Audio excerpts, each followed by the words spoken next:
You warmongers are all the same. Look at you, so proud of your violence." The voice was sharp, filled with a raw anger that cut through the otherwise peaceful afternoon in the city plaza. "If you believe our veterans who sacrificed so much deserve respect and understanding, not instant judgment, type respect our vets below."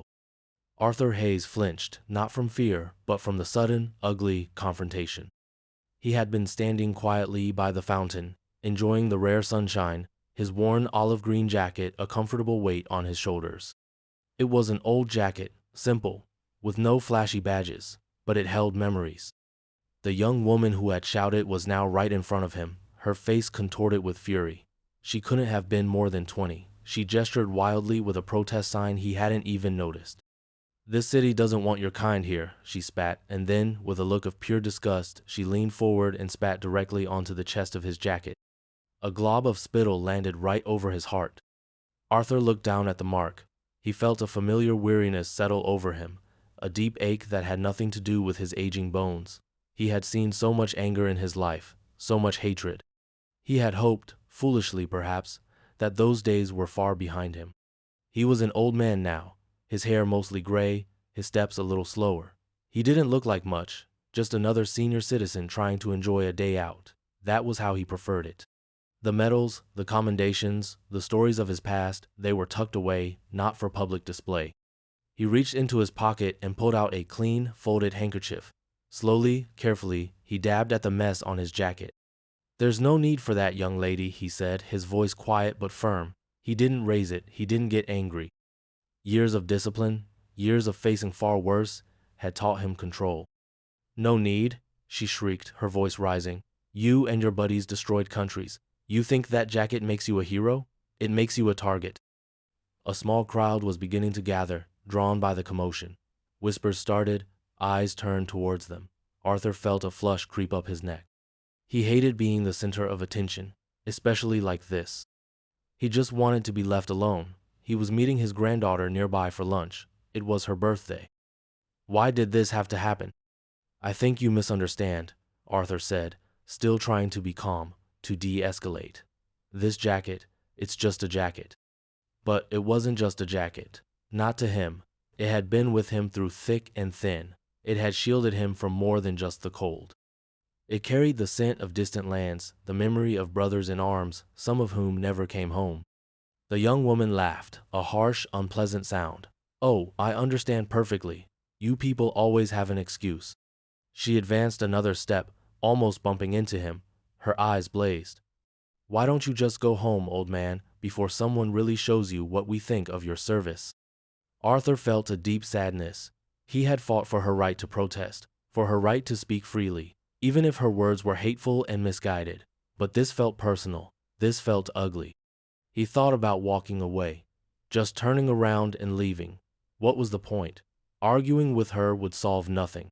But then he looked down at his jacket again, at the place where she had spit.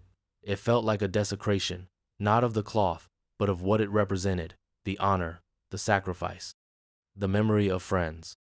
He couldn't just walk away from that. A thought surfaced, a memory from long ago. A voice, gruff but kind. "Arthur, if you ever find yourself in a bind, any kind of bind, you call this number, day or night. We look after our own." He hadn't thought of that number in years. He wasn't even sure it would still work. He reached into his inner pocket, the one he always kept secure. His fingers brushed against a worn leather wallet. Inside, tucked behind an old photograph of his late wife, was a small, creased business card. It had a name and a number, nothing else. The protester was still yelling, her voice getting louder, attracting more onlookers. Some looked sympathetic towards Arthur, others seemed to agree with her. "If you've ever been misjudged based on your appearance, type 'don't judge' in the comments. We want to hear from you." Arthur took a deep breath. He didn't want to do this. He hated asking for help, hated making a fuss, but sometimes a line was crossed, and this young woman had just stomped all over it. He pulled out his old, simple cell phone, not a fancy smartphone, just one that made calls. His fingers, a little stiff with age, slowly dialed the number from the card. He held the phone to his ear. It rang once, twice. Then a click. A deep, calm voice answered. "Yes?" "General," Arthur said, his voice still low. "It's Arthur, Arthur Hayes." There was a pause on the other end, then the voice warmed considerably. "Arthur, it's been too long. Is everything all right? You sound troubled." "I'm at the downtown plaza, General," Arthur said. "By the main fountain. There's a bit of a situation here. A misunderstanding." "A misunderstanding?" The General's voice sharpened. "Are you in any danger, Arthur?" "No, not danger," Arthur said. "Just some unpleasantness. I wouldn't have called, but—" He hesitated. "Say no more, Arthur," the General said, his tone now all business. "Don't move. We're on our way. 5 minutes." The line clicked dead. 5 minutes, Arthur sighed. He had hoped for a quiet word, maybe someone to just mediate. He hadn't expected, well, he wasn't sure what he'd expected. The protester was now performing for the crowd, pointing at Arthur. "See, he's probably calling his corporate masters. They're all the same, these warmongers." Arthur simply stood there, waiting. He felt the eyes of the crowd on him. He wished the ground would swallow him up. Less than 3 minutes later, a low rumble began to build. It grew louder, more distinct. It was the sound of powerful engines. Heads in the crowd started to turn, looking down the main avenue leading to the plaza. Then they appeared. Not one, but 3 large, black, official-looking SUVs, the kind that spoke of serious government business, turned sharply into the plaza. They moved with a speed and precision that cleared a path through the gawking pedestrians. They fanned out, effectively sealing off the area around the fountain. Doors opened, and men in dark suits and military uniforms emerged. They moved quickly, purposefully, their eyes scanning the scene. The protester stopped shouting. Her mouth fell open. The sign slipped from her fingers and clattered onto the pavement. The crowd went completely silent. From the lead SUV, a tall, imposing figure in a crisp Army general's uniform stepped out. Stars gleamed on his shoulders. He surveyed the scene for a second, his gaze sharp and unwavering, before his eyes locked onto Arthur. General Thompson strode directly towards Arthur, his boots echoing on the stone.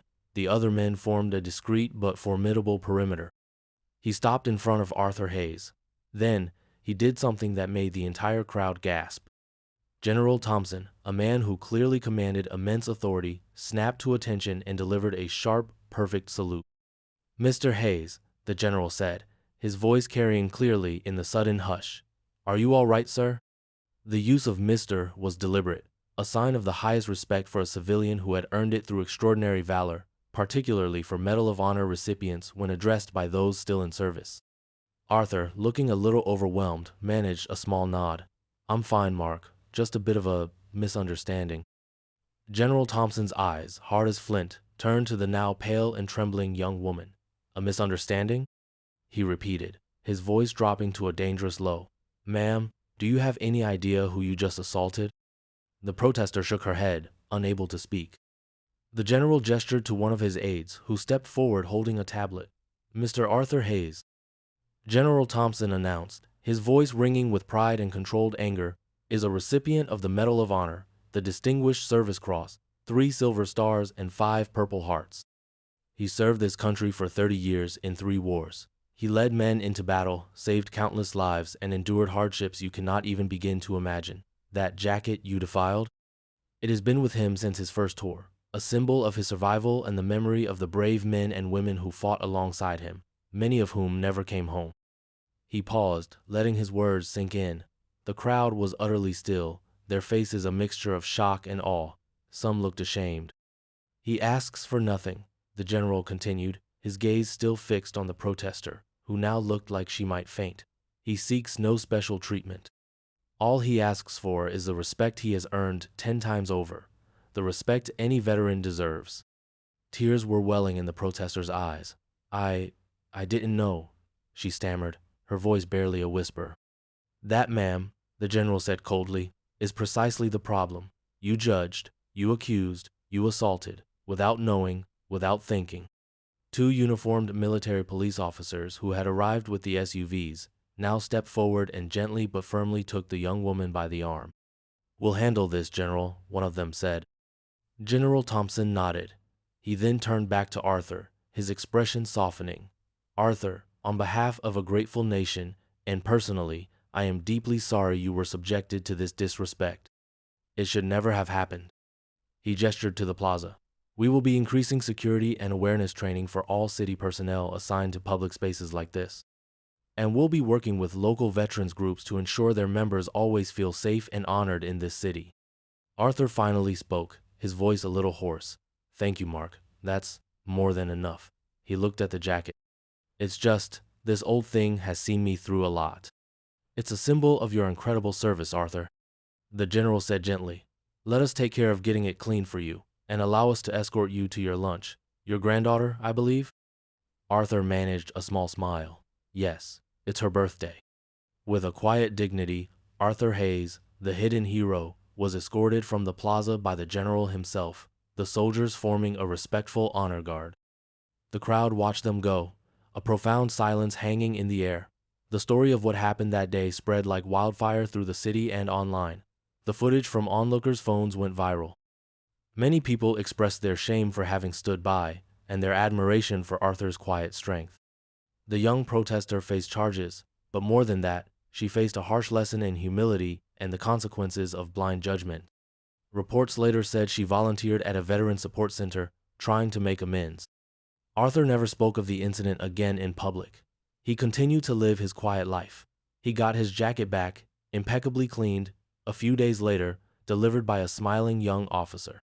He remained the humble man he had always been, happy that a measure of justice had been served, and perhaps that a few more people had learned a valuable lesson.